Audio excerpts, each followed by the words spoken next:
बच्चों last turn पर हम लोगों ने एनिमल किंगडम स्टार्ट किया था और उसमें Porifera, Coelenterata, Platyhelminthes, Annelida, Aschelminthes, Arthropoda ये पढ़ चुके थे फाइलम। और इसके बाद उसी क्रम में आगे बढ़ते हुए हम लोग नेक्स्ट फाइलम पढ़ते हैं मोलस्का। मोलस्का के मेन जो एनिमल होते हैं जैसे सीप है, घोंगा है, ये पाए जाते हैं जिनके ऊपर कैल्शियम कार्बोनेट का कवच होता है। मोलस्का में मेंटल होता है, मांसल बॉडी होती है इसकी, और विसरल आर्गन्स जो इंटरनल आर्गन्स होते हैं वो विसरल आर्गन्स होते हैं। उनके बीच में मेंटल और विसरल आर्गन्स के बीच में कैविटी होती है जिसे मेंटल कैविटी कहते हैं, और उसी के बीच में गिल्स होते हैं जो जिनके द्वारा रेस्पिरेशन या श्वसन की क्रिया संपन्न होती है। तो मोलस्का के कौन कौन से मेन कैरेक्टर्स होते हैं तो देखते हैं। मोलस्का में ये टेरेस्ट्रियल या एक्वेटिक होते हैं, स्थलीय होते हैं कुछ या जली होते हैं, और जल में ये समुद्र मतलब कि मैरीन वाटर में भी पाए जाते हैं, और नदियों तालाबों मतलब फ्रेश वाटर में भी पाए जाते हैं। मैरीन वाटर में भी, फ्रेश वाटर में भी, नदियों तालाबों के जल में भी और समुद्र के पानी में भी पाए जाते हैं। इसी के बाद इसमें आर्गन सिस्टम लेवल, इसका शारीरिक संगठन में क्या होता है, आर्गन सिस्टम होते हैं। मैंने बताया था कि पोरीफेरा और सिलेंट्रेटा इसमें सेलुलर और टिश्यू ग्रेड है, बाकी सभी में जितना भी हम लोग पढ़ते आ रहे हैं आर्गन और organ system level body organization है। सभी के शरीर में आर्गन के सिस्टम डेवलप होते हैं जैसे कि respiratory system, skeleton system, blood vascular system, ये सारे सिस्टम डेवलप होते हैं। इनमें भी ये सिस्टम डेवलप होते हैं। तो ये ऑर्गन सिस्टम लेवल होता है बाइलेटरली सिमेट्रिकल। इनमें जो सिमेट्री होती है मोलस्का में वो द्विपार्श्वमित होती है, बाइलेटरल सिमेट्री होती है। बाइलेटरल को मतलब बीचों बीच से काटो तो दो बराबर भागों में बढ़ जाता है, तो बाइलेटरल सिमेट्री या द्विपार्श्व सम्मिति होती है। ट्रिप्लोब्लास्टिक, इस समूह के जंतु ट्रिप्लोब्लास्टिक होते हैं। मैंने बताया था कि पोरीफेरा, सिलेंट्रेटा ये केवल डिप्लोब्लास्टिक है, उसके बाद जितने भी फाइलम पढ़ रहे हैं सब ट्रिप्लोब्लास्टिक होते हैं। हम लोग भी ट्रिप्लोब्लास्टिक होते हैं, मतलब त्रिस्तरीय शरीर का होता है। सिलोमैटिक, सिलोमैटिक मतलब कि देह गुहा होती है, इनमें बॉडी कैविटी या देह गुहा होती है। आहार नाल होती है, तो आहार नाल है तो आहार नाल और त्वचा के जो बीच का स्थान होता है इसे बॉडी कैविटी या देह गुहा या विज्ञान की भाषा में इसे सीलोम कहते हैं, तो सिलोमैटिक होते हैं। कैलकेरियस सेल, इनके शरीर के बाहर कैल्शियम कार्बोनेट का बना हुआ कवच होता है, जैसे सीप में होता है, घोंगे में होता है, पाइला और यूनो वगैरह में वैसे होता है। ऑक्टोपस में नहीं होता है, पाइला और यूनियो में होता है, तो कुछ में होता है कुछ में नहीं होता है। इसके बाद इसमें बॉडी जो होती है अनसेगमेंटेड होती है, मतलब कि खंडयुक्त नहीं होती, लेकिन इनका शरीर जो होता है हेड, मस्कुलर फुट और विसरल हम्प में विभाजित होता है। मतलब सिर होता है और मस्कुलर फुट होते हैं, जो इसके पैर होते हैं वो काफ़ी मांसल होते हैं, और विसरल हम्प जो विसरल आर्गन का उभार होता है। और इसमें जो मांसल बॉडी होती है वो मेंटल, तो मेंटल और हम्प के बीच में, विसरल के बीच में कैविटी होती है जिसे मेंटल कैविटी कहते हैं। और इस मेंटल कैविटी में क्या होते हैं, गिल्स या गलफड़े होते हैं जो कि श्वसन की क्रिया में और उत्सर्जन की क्रिया में सहायक होते हैं।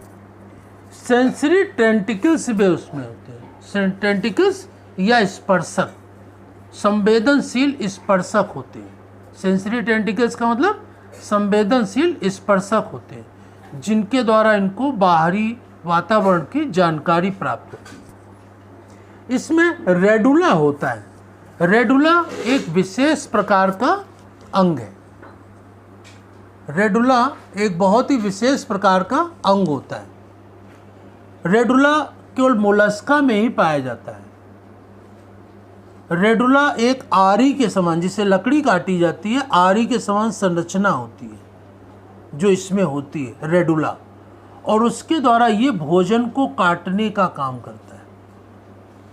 रेडुला वर्ड जो ये शब्द है, ये रेडुला और किसी फाइलम में नहीं है, और इसके जैसी ये संरचना होती है, स्ट्रक्चर होता है, वैसा स्ट्रक्चर और किसी में होता भी नहीं है। तो रेडुला एक विशेष प्रकार की संरचना है जो मोलस्का में भी पाई जाती है, और इसके द्वारा ये भोजन को काटने का काम करता है। तो ये रेडुला एक विशेष संरचना है जो मोलस्का में पाई जाती है। ये डायोसियस होते हैं, मतलब कि मेल फीमेल अलग अलग होते हैं।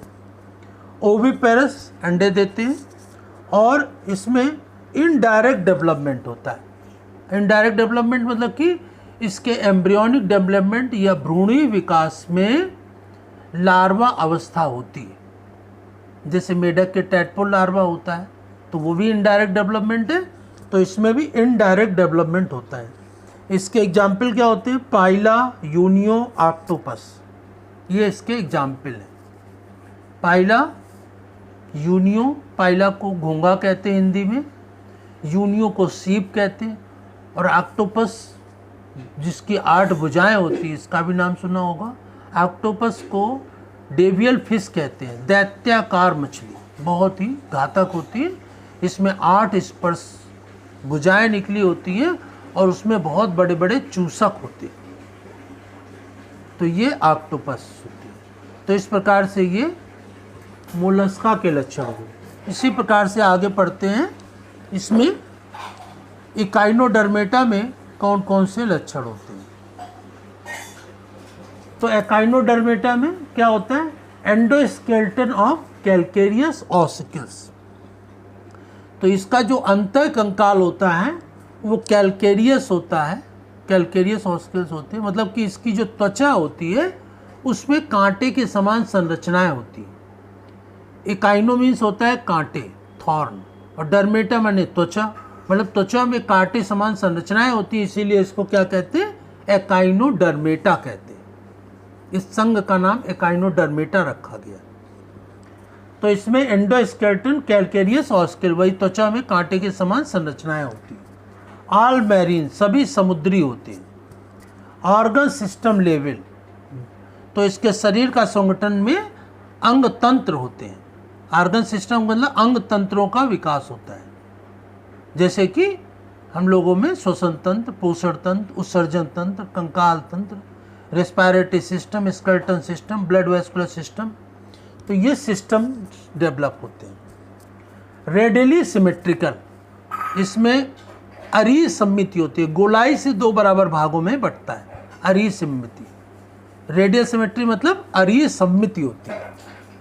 देखिए इसका जो लार्वा होता है इकाइनोडर्मेटा का, वो बाइलेटरल सिमेट्री होती है उसमें, लेकिन ये एनिमल जो डेवलप एनिमल होता है उसमें रेडियली सिमेट्रिकल होता है।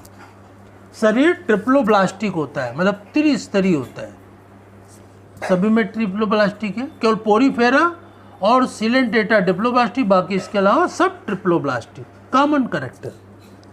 सिलोमेटिक, इसमें भी देहगुहा होती है, जो त्वचा और आहार नाल के बीच में रिक्त स्थान होता है उसे बॉडी कैविटी या सिलोम कहते हैं, इसमें भी सिलोमेटिक होता है। डाइजेस्टिव सिस्टम इसका कंप्लीट होता है, मतलब कि पाचन तंत्र पूर्ण रूप से विकसित होता है। वाटर वैस्कुलर सिस्टम, इसमें जल परिवहन तंत्र पाया जाता है, और इसकी भुजाओं में एक विशेष प्रकार की रचनाएं पाई जाती हैं जिसने ट्यूब फीट कहते हैं। ट्यूब फीट या नाल पाद, ट्यूब फीट या नाल पाद होते हैं जो इकाइनोडर्मेटा पाए जाते हैं, और इनके अंदर पानी होकर के प्रभावित होता है। तो वाटर वैस्कुलर सिस्टम होता है, और इसकी प्रत्येक भुजा में कई नाल पाद या ट्यूब फीट पाए जाते हैं, और के द्वारा संपन्न क्या होता है, वाटर वैस्कुलर सिस्टम।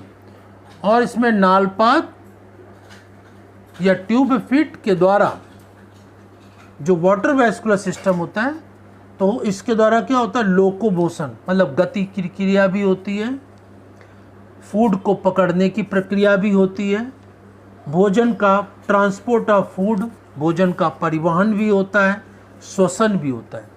तो वाटर वैस्कुलर सिस्टम गति में, भोजन को पकड़ने में, भोजन के परिवहन में और श्वसन में सहायक होता है। तो बहुत ही इम्पॉर्टेंट होते हैं वाटर वैस्कुलर सिस्टम। और इसमें वाटर वैस्कुलर की सिस्टम की जो प्रक्रिया है उसको संपन्न करने में कौन सहायक होता है, ट्यूब फीट या नालपात, जो इसकी विशेष संरचना है। इसमें एक्सक्रीटरी सिस्टम, उत्सर्जन तंत्र अनुपस्थित होता है। सेक्स सेपरेट मतलब मेल फीमेल अलग अलग होते हैं। रिप्रोडक्शन सेक्सुअल मतलब लैंगिक जनन होता है, इसमें केवल लैंगिक जनन ही होता है। इसके पश्चात इसमें फर्टिलाइजेशन एक्सटर्नल मतलब शरीर के बाहर निषेचन की प्रक्रिया होती है। डेवलपमेंट इनडायरेक्ट मतलब कि इसमें जो डेवलपमेंट होता है इनडायरेक्ट होता है। इनडायरेक्ट का मतलब इसमें लार्वाल स्टेज होती है, फ्री स्विमिंग लार्वा होती है। इसका एग्जाम्पल क्या होते हैं, स्टारफिश, सी अर्चिन, समुद्र सी अर्चिन और इसमें स्टारफिश। तो अपने को इसमें एकाइनोडर्मेटा का मोस्ट इंपॉर्टेंट एग्जाम्पल याद रखना है, स्टारफिश या सितारा मछली, और दूसरा इसमें सी अर्चिन। तो सितारा मछली अच्छी तरह से याद रखेंगे। तो ये इसमें एकाइनोडर्मेटा के कैरेक्टर समाप्त हुए। तो जो इनवर्टिब्रेट एनिमल्स होते हैं वो प्रोटोजोआ से लेकर के Protozoa, Porifera, Coelenterata, Platyhelminthes, Aschelminthes, Annelida, Arthropoda, Mollusca, Echinodermata तक। अब इसके बाद हम लोग नेक्स्ट टर्न पर नेक्स्ट फाइलम को डिस्कस करेंगे और ये अपनी कॉपी में, फेयर कॉपी में नोट करेंगे।